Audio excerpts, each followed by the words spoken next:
and welcome back to Hey Eintracht Frankfurt. This is the Bundesliga podcast covering everything there is to know about Eintracht Frankfurt in the English language. And we're a podcast that does not make any qualms about having our bias come out on a regular basis. I am your host, Brian NKC, founder of the podcast and sometimes host, when fatherly activities will allow. Wanted to put out this special episode, this interview edition, because the Bundesliga, two matches in, one Pokal match in for the Eintracht. We know who we're going to play in Europe. But the thing is, the transfer window literally shuts, and the dust has settled. Turkey's transfer window, we thought we might have a last minute transfer. It did not happen. But let's talk about with our transfer specialist. He hosts the Fußball channel. It is one of the dynamic duo. It is Markus Fjørtoft back again. Hey, Markus, how are things in Europe? Well, thank you for that intro, Brian, and thank you for the gracious intro at that. All doing well, all doing well.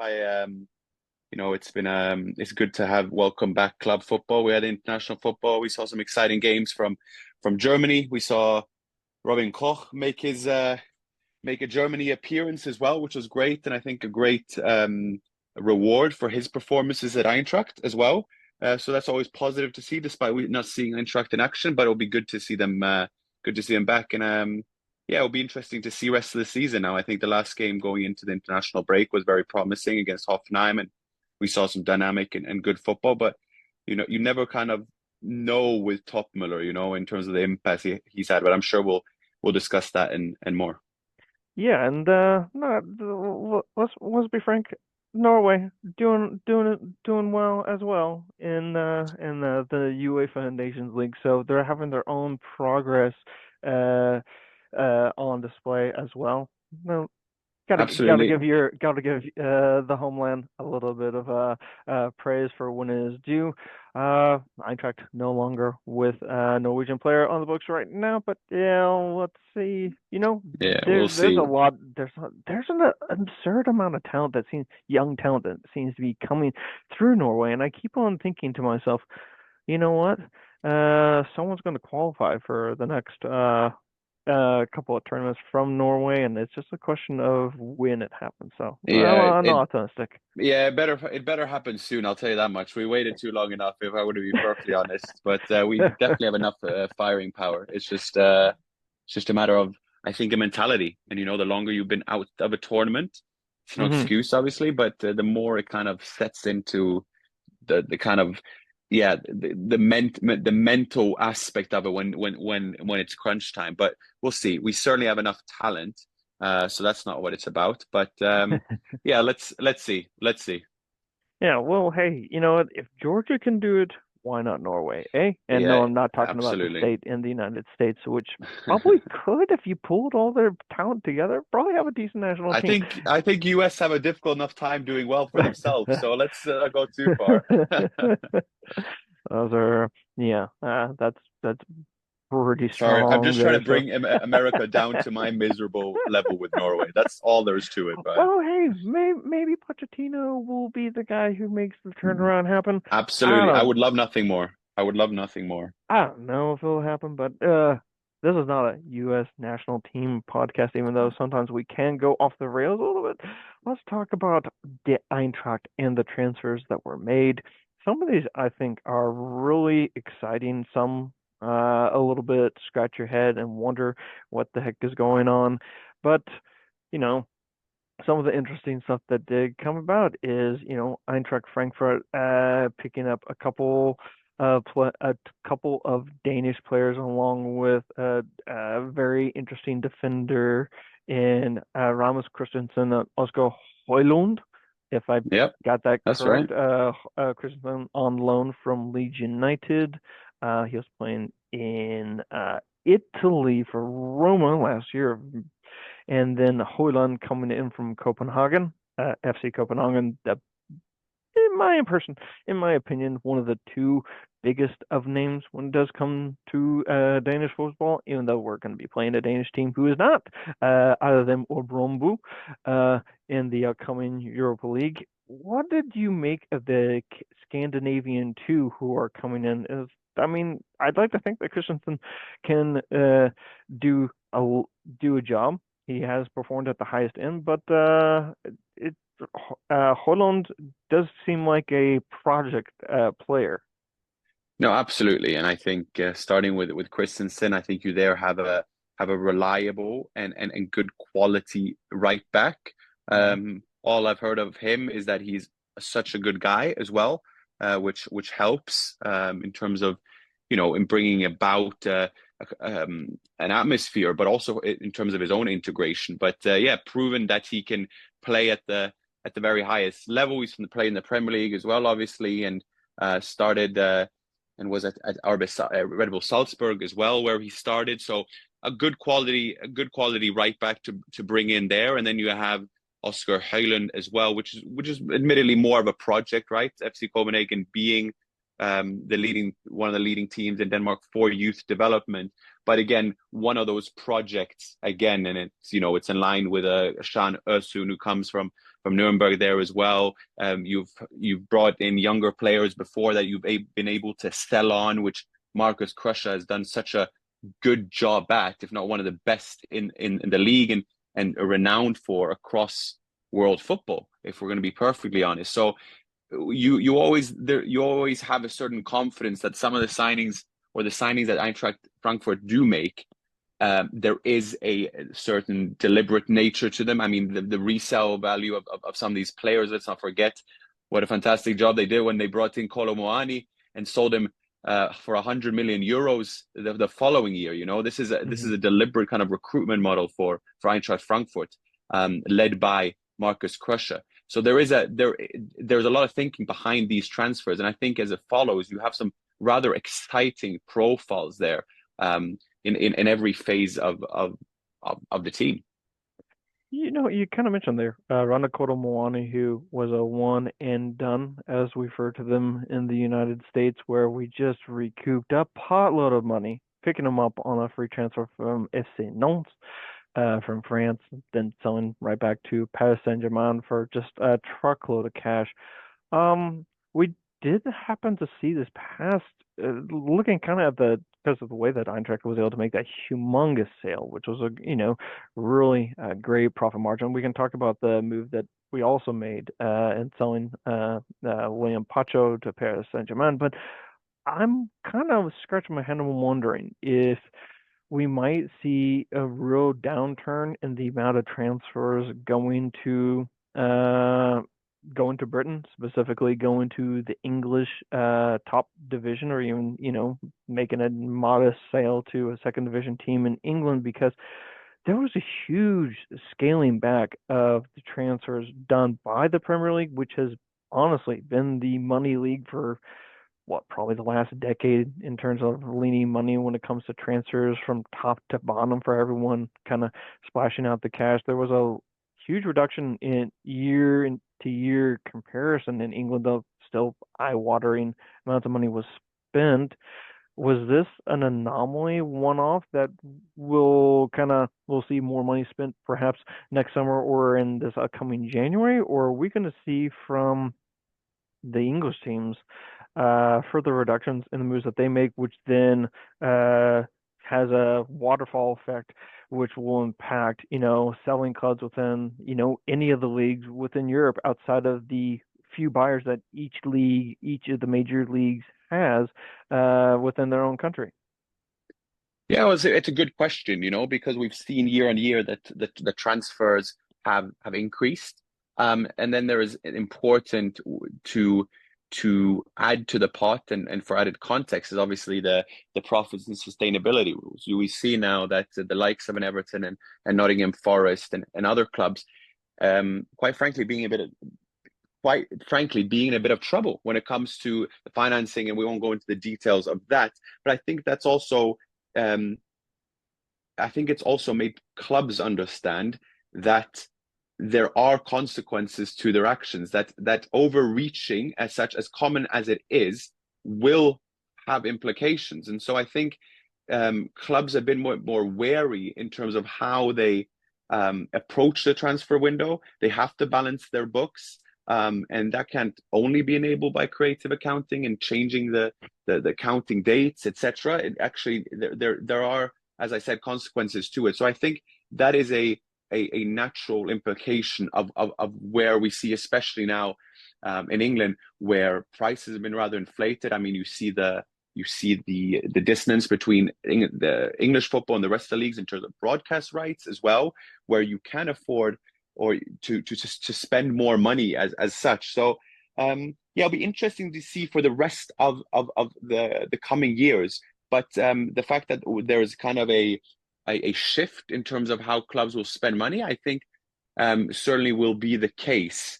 As there will be more of a focus and more of a responsibility, quite frankly, on clubs running more sustainably than they have done. All right. Well, back to the main topic, which is right now the intake of players from Eintracht. One of the more, and you already alluded to him, Can Özcan, who comes in from FC Nuremberg, one of two pickups from FC Nuremberg that Eintracht have done in the last 12 months. Nathaniel Brown, possible U.S. international down the road. Here's hoping that he does happen to choose the United States because he has an American father, and here's hoping that, very optimistic for his future. But Can Özcan, honestly, the guy, just for an 18-year-old, it screamed that he was done playing in the second division. Like, honestly, if you took him out of FC Nuremberg, I wonder if they would have been one of the truly relegation-threatened clubs throughout the season. As the Zweite Liga came out, banged in 16 goals, basically played in every single match. Germany didn't miss out on him as he chose Turkey to play for from an international team, though he did seem pretty put out at the fact that he did not even make the roster for the Turkey team for the Euros. But hey, you know what? You're 18. You got plenty of runway ahead, especially when you're a bigger country like Turkey, who I think can always make a big splash when it comes to the international tournaments. Do you see him as possibly taken advantage of the fact that Eintracht with 8 Europa League matches, like, do you see him kind of being that guy typically coming off of the bench, or do you see him getting starts, and do you think it's going to be primarily in Europe, or do you think we'll see sporadic starts in the Bundesliga and the Pokal? Well, you alluded to it there in the sense that Eintracht have games coming up, not only league but cup and European cups, domestic cups, and what have you. Now he's only 18, and he had a fantastic season last season. But you've had, especially up top, you have Ekitike and Marmouche up there doing well, the Faro and the Frenchman, which I saw they be called one of these days. And then it's a matter of where do you find a role for him? You have the two up there, and then you obviously have a Götze, Larsen, Skiri in central there. The fact that he will have a pivotal role to play in Eintracht Frankfurt is undoubtable, but I think they aren't rushed in that sense. He's 18-year-old, like you said, and so he will get enough games. Most certainly throughout this season, will be getting European experience, and he was Zweite Bundesliga last season as well. So there will be a sort of a indoctrination period as such. But again, if you are good enough, age is not a factor, right? We've seen that with the likes of a Bellingham or a Haaland, for that matter, and he is one of those kind of generational players if he can live up to his potential as well. So. I'm not too worried about Can Özcan's sort of impact with Eintracht. I think that will be a gradual sort of integration, and then I think we'll see some of the best of him. We have to remember also, as much as we love Götze, he's 32. He's getting there in that sense, so he will need to be alleviated of that, and having that squad depth going into Europe and fighting on all fronts, which you want to see Eintracht do. Then Can Özcan will be a invaluable member. Well, as someone who's in their 30s, who is not a player. The 30s are the new 20s. So Mario, if you're feeling a little bit old manish, don't worry. You got plenty of runway to enjoy life. Needless to say, two of the moves that Eintracht made in the August portion of the window, kind of the late moves, Arthur Tiati from Rams, who is able to play a wingback role, wingback fullback role, in addition to playing central defense for Belgium, which he had done at the Euros. This is a player who made a big move to Rennes, didn't kind of pan out there. One of the French clubs who does spend a tiny amount of money. It pales, honestly, in comparison to the likes of like Marseille or, say, Paris Saint-Germain, mind. But he kind of, I don't know if he had what caused what is kind of caused him to make the move from there, because he's playing a lot of minutes, playing pretty decently well. I'm very happy with the performances that we've seen so far from him with Eintracht. Are you one who looks at him as, hey, there's still room for growth and development, or is he's ready to go now, ready to be an impact player right now for the Eintracht? We're talking about Tiate, right? Yeah, Tiate. Yeah. I think it's a big scoop for Eintracht. I think 24. We have to bear in mind that there are different kind of development trajectories as well. As such, we saw him at the Euros. We've seen him be selected for the World Cup at young age. We saw him had a good loan at Bologna as well, and then going to Rennes, where he was for a couple of seasons, and making him the most expensive at that. So there's certainly a player there with plenty of quality.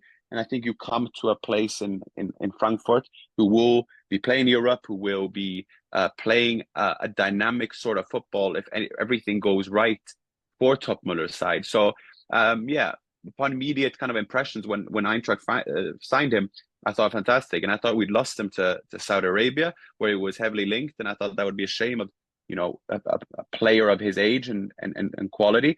So, I look forward to seeing that signing for Eintracht, and for, quite frankly, someone that Eintracht needed at least a left back starting this season.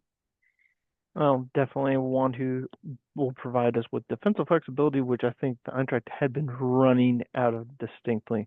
I'm looking at Mahmoud Dahoud, kind of deadline day transfer from Brighton and Hove Albion, who is one of the few English teams, in my opinion, who really has been able to navigate the transfer world well and not come into the issues that some of the other English clubs found themselves, financially speaking.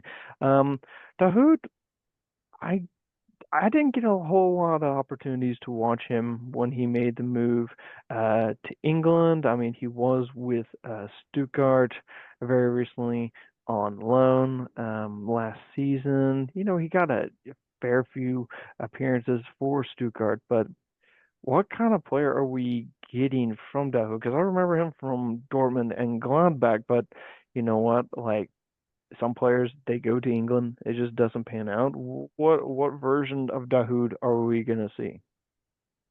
Well, you're hoping you get some sort of Dortmund version. He was maybe not a continual starter for Dortmund, but certainly one of the players you could rely on centrally in there. And you would have thought then, when Brighton, with their clever recruitment model, that they'd done a pretty shrewd signing. I thought that at the time as well. Getting Dahoud to Brighton, I thought, okay, that could be a smart signing as such. And unfortunately, it didn't pan out, nor did it necessarily pan out to the same degree with Stuttgart. So what you're hoping for is if Eintracht would have signed someone like Dahoud, in the middle of his Dortmund tenure, you would have thought, wow, a fantastic signing. And then now you think of maybe a bit more hesitation because of these last couple of seasons. But you want the Dortmund version. Now he's in his late 20s now. It's where you'll play some of his best football, or should be at the very least. Couple that up with the fact that Eintracht's coverage centrally isn't that strong. So it is a position that Eintracht's had to fill. They've had Skiri, they've had Larson, but no proper number 6 as such. Mhm. And I guess that fit the bill for Eintracht then to bring someone in with proven Bundesliga experience in supposedly the best phase of his career to play and make an impact for Eintracht, because Skiri's not going to play all the games either. So yeah, I think you will need a Dahoud at full force for Eintracht Frankfurt's purposes. Yeah, the idea that Rhoda could keep on going, we all knew that he was a defensive standout, but just the the body was just not holding up like it used to. So I'm hoping that Dahoud can bring a bit of that, a flair, that kind of leadership that was missing with Rhoda, and which is, I think, a good time to switch over to what has gone out from Eintracht. We did have the retirements of Makoto Hasebe, to me, one of the all-time greatest players to play for the Eintracht, along with Sebastian Rhoda. For me, have the Eintracht, in your opinion, Marcus, has the Eintracht been able to fulfill the losses of these two great stalwarts of Eintracht? I mean, you can't really. It's hard to replace the kind of experience that you had in Hasebe and Roda. I mean, you lose your club captain, you lose a defensive stalwart there that you can't really replicate. And so then begs the question: well, how do you do so with the current crop of players you have? How do you replace two such significant figures in the change room? And there's no denying the fact that for Eintracht, it's a younger squad, right? And I'm trying to think in terms of the older players there, in terms of players that have been there for a long time that know the club. You will expect someone like Götze, but you still have Chandler there, the American German, at the club as well, and they will be part of kind of bringing that Eintracht DNA into play. But Eintracht's recruitment model is such that there will be a bit of a turnover as well, because you will make some shrewd and good signings, you will develop them, and then you will sell them. And then that's a challenge finder in terms of wanting to take that next level as well. Why not? If Stuttgart could be a Wiesemeister or second place last year, why couldn't Eintracht in a sense? And that's what you would hope for, that you'd kind of find that balance. But as of right now, you have a younger squad where, you will need those players to step up in more of a leadership role, both on and off the pitch. Definitely. I'm looking at the exits. So Max went out on a small fee. Reiberger went out to Eintracht Braunschweig, going down to the division that's all right. Gaber going to Rostock Woodkill to go to Firth. It's actually quite interesting because he's hit the ground running so well, and there's been reported a very small buyback clause for him. Of the kind of the young players who have gone out to the lower division teams to kind of try and make the mark, now they left Eintracht on permanent deals. Some of the other ones, Ali Du, Aronson went to Utrecht and Verona on loan.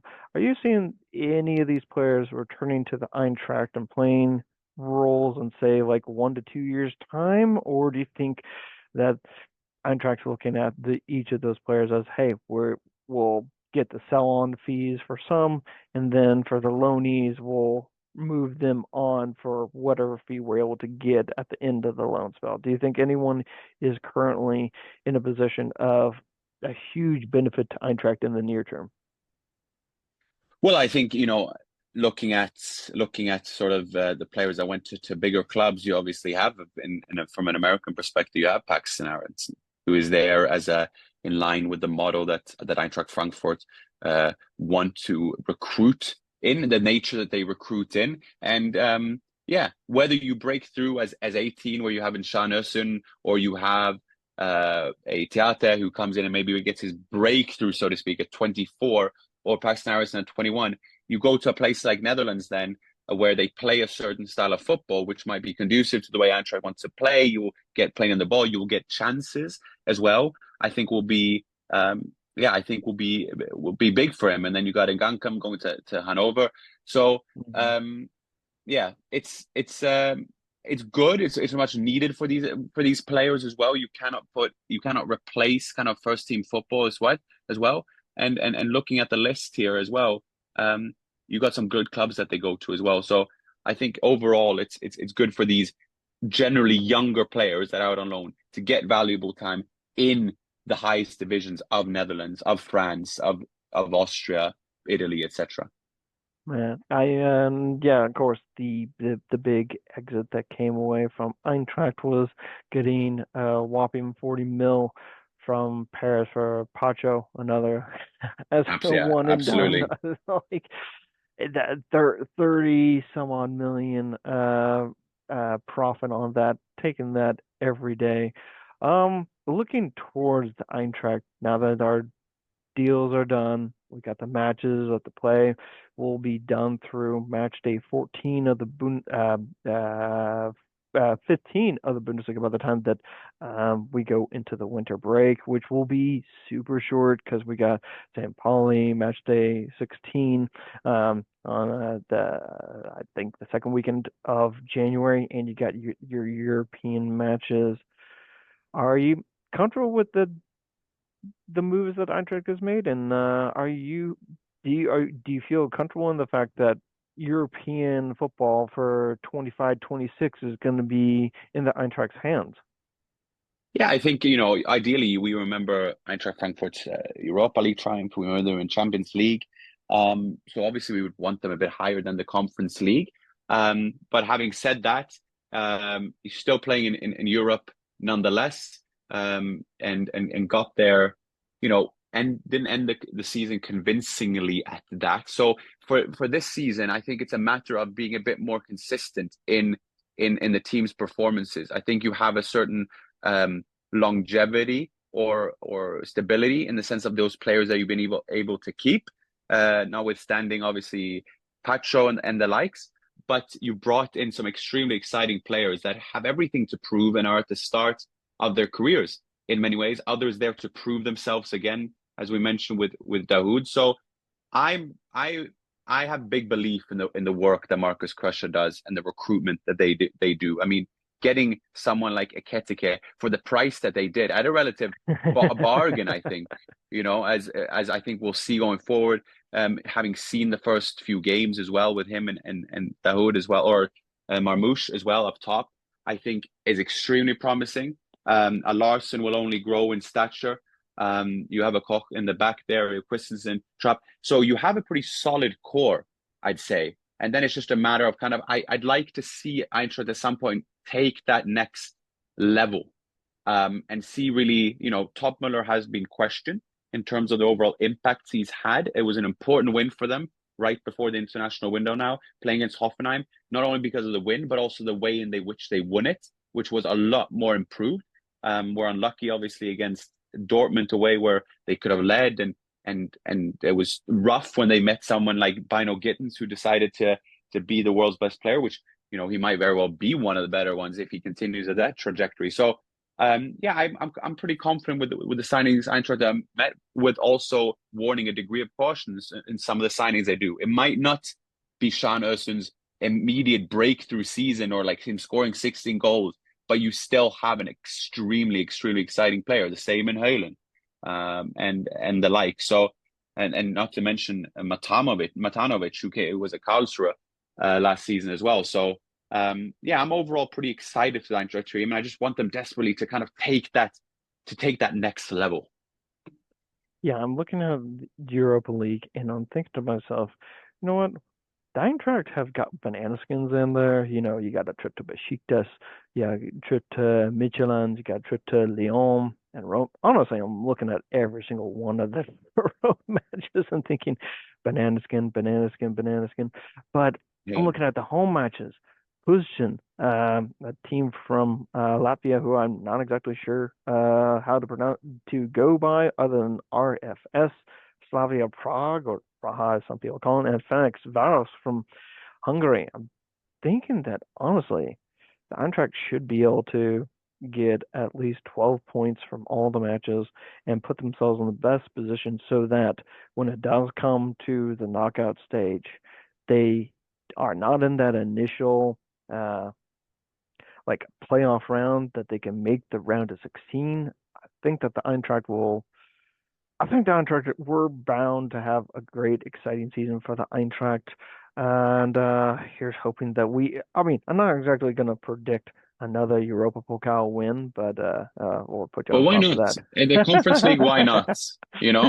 I think that's should be of an expectation that Eintracht should very least be at the forefront of it. But yeah, let's see. Yeah, let's see indeed. If I can get you to nail your colors to the mast, where does Eintracht finishing in the Bundesliga this season, and who will they be defeated by for the Bundesliga title? I mean, the conservative in me would be thinking sixth, with obviously the top five there, the usual suspect: Bayern, Leverkusen, Stuttgart, and the likes, fighting for that top five. And then you see Stuttgart a bit shaky. If I said before the season, I could have been a bit more reserved. But I'd like to think then, if you are fighting for that fifth place, I think why not? I think if you have the usuals of Bayern, Leverkusen, Leipzig, and Dortmund, then the fifth place is up for grabs. I haven't seen enough of Stuttgart yet to warrant them being at least in the same form as last year. I think we have to remember where they came from as well. Before they became Wiesemeister, they were playing a relegation playoffs, and so that's the beauty and the peril of football as well. So if Eintracht can be a bit more solid, improve on their second half of the season from last season, then I would like to think fifth. So that's my prediction. As for the title, I still think Leverkusen will win it. Despite their shaky start, I think they'll be able to find their feet more so. But again, facing the same issue as the teams around them, they're playing in Europe and playing Champions League, and managing that. You don't want to be too disrespectful of the Conference League or whatnot, but you'd like to think that Topmüller could say, you know what, I have this important Bundesliga game coming up. I can rest a few players, etc. That won't be the case for Leverkusen. You, me, there's a reason why we get along so well. We're in the same mindset. All right, Markus, thank you for coming on to Hey Eintracht Frankfurt for this transfer window edition. Where can we find your work and that of your audio work, which is how you came to light? Yeah, well, it's you can find the Fussball channel on YouTube. So if people want to go into there, where we cover mostly German football, but also matters from around the world, where I'd like to think that we provide some good discussion with the old man, with my dad, Nathan Kwarta. So it's that's, you can find them there. So it'd be great if you could subscribe, and we try to build that, and also the Fussball podcast, of course, on all audio platforms. Alrighty. Thanks, everybody, for listening to this episode of Hey Eintracht Frankfurt. We'll be back to your regular scheduled match previews and reviews. But until next time, tschüss! Hey Eintracht Frankfurt, la la la la la la la. Hey Eintracht Frankfurt, la la la la la la.